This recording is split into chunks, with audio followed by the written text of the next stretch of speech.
Bueno, le damos la bienvenida a nuestro compañero Mariano Martín. Mariano, ¿cómo te va? Hola Adrián, hola Lu, ¿cómo va? Sí, porque la verdad que estamos con todas las novedades de las causas, con las cuestiones de espionaje, pero obviamente la cuestión del coronavirus y la economía siguen siendo una preocupación central. CGT y empresarios, ¿no, Mariano? Sí, le estamos relevando constantemente esa situación y obviamente para los empresarios y para la CGT es una inquietud constante cómo se sobrevive a la pandemia y cómo se transita el post-pandemia, porque en realidad está en dos planos la preocupación, cómo se sustentan hoy las empresas, cómo sobreviven a esta situación y qué va a haber después de la cuarentena, después del escenario de pandemia. En ese sentido, hay que decir que tanto la CGT como las principales cámaras empresarias acordaron avanzar en un esquema de encuentros que van a sustanciarse a partir de la semana que viene. Hay una novedad en este sentido que es el avance sin la participación por ahora del gobierno nacional. No porque los sindicalistas y los empresarios lo quieran, sino porque dicen, bueno, no hay una convocatoria todavía, nosotros tenemos que adelantarnos y tenemos que ir generando una agenda propia, porque además del post-pandemia vamos a tener un escenario de la economía después del arreglo con los acreedores. Vamos a sumar a esta conversación para analizar el mercado laboral a Manuela Castañeira. Manuela, ¿cómo te va? Muy buenas tardes. Hola Luciana, ¿cómo estás? Muy buenas tardes, Adrián, espero que se encuentren muy bien. Y bueno, estamos con muchísima preocupación entrando en esta nueva fase de la cuarentena. Yo les quiero aportar un poco todo lo que me llega por el contacto directo con trabajadores y trabajadoras de la industria en Argentina que tienen una enorme preocupación por su salud.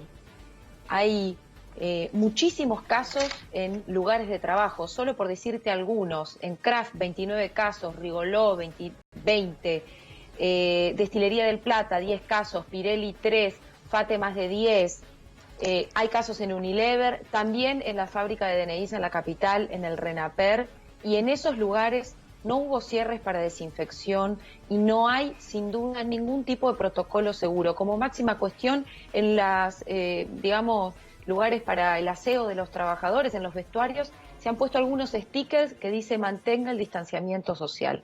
Yo lo que quiero decirles, a través de todos esos mensajes que me llegan, es que la vida de los trabajadores también importa. Porque se ha hablado mucho de que se vuelve una especie de fase 1, pero se han cerrado comercios, pero en la industria está totalmente liberada.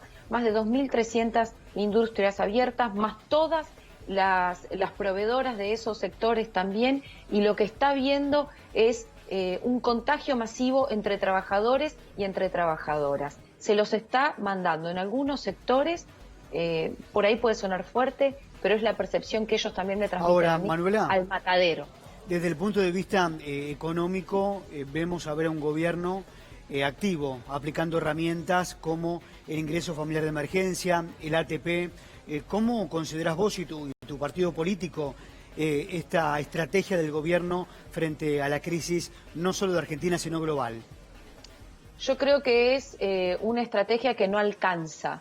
La verdad es que las ATP se han cobrado algún mes sí y un mes no, las IFE no han llegado, es un monto 10.000 pesos, con la dinámica del aumento de los precios de alimentación es realmente muy bajo.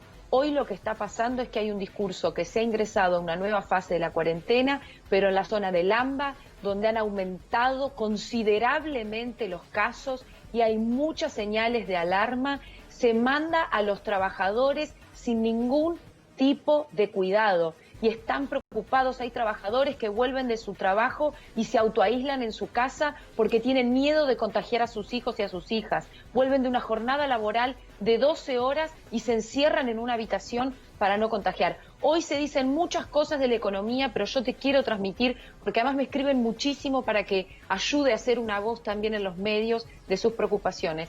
Hay una enorme preocupación por la salud. ¿Por qué va a pasar con sus vidas? ¿Qué pasa si se contagian y en sus familias? Y es eso lo que hay que atender. Se entra a una fase de la cuarentena, pero en las empresas no hay ningún tipo de control. Entonces, yo sí quiero transmitirle la necesidad a esos trabajadores de impulsar comités de seguridad e higiene desde abajo en sus lugares de trabajo, porque además el sindicalismo se ha borrado. Yo te digo, Ustedes me conocen, saben que soy muy respetuosa, pero hoy les tengo que decir, a mí me da asco el sindicalismo tradicional en la Argentina, tipos como Barrio Nuevo, que dicen que el COVID-19 es un tipo de gripe. Parece Bolsonaro hablando, incluso ha dicho que de los 2.000 trabajadores su sindicato va a despedir a 1.000. Esa no puede ser una representación sindical que defienda la salud de los trabajadores. Realmente defienden ganancias empresarias, defensores de las ganancias y de los Vicentín, la verdad que sobran en Argentina. Lo que falta es gente que se plante por la salud de las trabajadoras y los trabajadores. Y eso es lo que a mí me parece importantísimo transmitir hoy en una provincia de Buenos Aires, donde el día de ayer se han registrado arriba de los 1.300 casos en una dinámica ascendente y una gran preocupación por la ocupación de camas de terapia intensiva. Y no llegan los insumos tampoco a los hospitales, entonces hay muchos elementos de desborde allí y me parece que hay un choque de fuerzas, o sea, de intereses empresarios que quieren copar la agenda diciendo que de lo único que hay que hablar es de una economía, pero en realidad no es la economía lo que le importan, es la ganancia y llenarse los bolsillos. Acá están mandando al matadero a un montón de trabajadores y trabajadoras sin haber modificado los comedores, sin haber agregado una ventana para que haya una circulación de aire, o modificar la circulación de aire dentro de los lugares de trabajo, o sin haber agregado modificaciones edilicias, ni siquiera, por ejemplo, agregar un vestuario más para realmente evitar el contagio. No cambia nada. ¿Y están haciendo Más las denuncias pertinentes, Manuela, de esas empresas que no cumplen con los protocolos y que no les están brindando a los trabajadores todo lo que se requiere para la prevención? Mirá, hay mucha atomización de la clase trabajadora, hay mucha amenaza de despido, hay mucha persecución. Los trabajadores se están comunicando de manera fragmentaria para hacer llegar estas cuestiones y la verdad que el decreto mismo que sacó ayer el presidente dice que muchos de los controles van a depender de los municipios, pero los propios intendentes dicen, no, acá hay distanciamiento, yo no voy a poner un control más, o dicen, no, bueno, yo no tengo la fuerza para poder controlar. Entonces los trabajadores, no hay ningún tipo de control gubernamental en todas estas empresas que te estoy nombrando. Y hay mucha preocupación, entonces es importante, por eso yo aprovecho este espacio que tengo con ustedes para poder hacer llegar estas cuestiones que son tan importantes, ¿no? Bien, Manuela, muchas gracias.